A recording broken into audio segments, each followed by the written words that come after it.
Kapagka dumating ka na sa point na medyo maayos ka na, tulad ng nangyari sa'kin, ang iiwasan mo naman ay yung recurrence.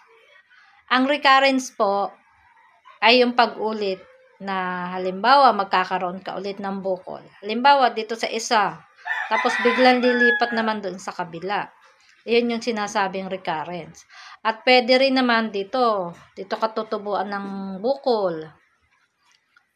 Pag nakatapos dito, lilipat dito. Tapos pwede rin dito sa tiyan, magkakaroon ng mga bukol. Kasi magkakarugtong lang po yan.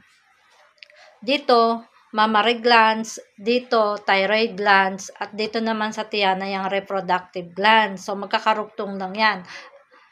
Lahat yan ay may kinalaman sa katulad nating mga babae.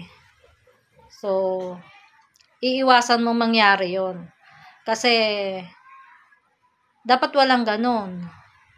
Kapag maayos ka na, susundin mo yung bilin ng doktor. Yung dati mong ginagawa, iiwasan mo na siya. Halimbawa, nagiinom ka, naninigarilyo ka. So, iiwasan mo na yon para hindi umulit. Kasi, mga dahilan din yun para umulit eh. Kasi maayos ka na eh. Dapat ituloy-tuloy mo na. Meron ako doong kasama na 2 years na siyang magaling. Pero akala niya magaling na talaga siya. Ang ginawa niya, nagbisyo, naglasing-lasing, nag-inom-inom, nanigarilyo. After 2 years, nagkaroon ulit ng bukol. Doon sa kabilang breast naman.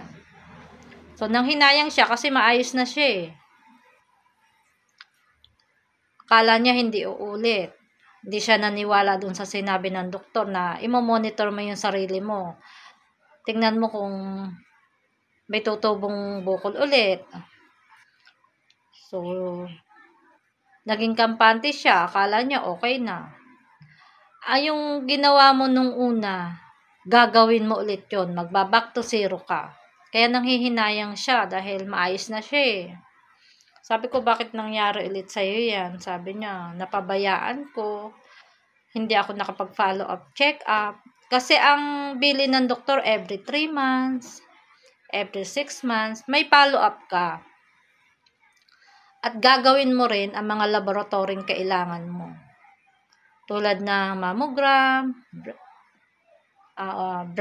breast ultrasound, tapos yung mga laboratory sa dugo, inuulit yun. Nagsi-CT scan din. Kasi nga, mas accurate yun eh. Mas makikita doon kung kumalat ba or meron na nga recurrence na nangyayari. Kaya pag hindi mo ginawa yun, posible na umulit.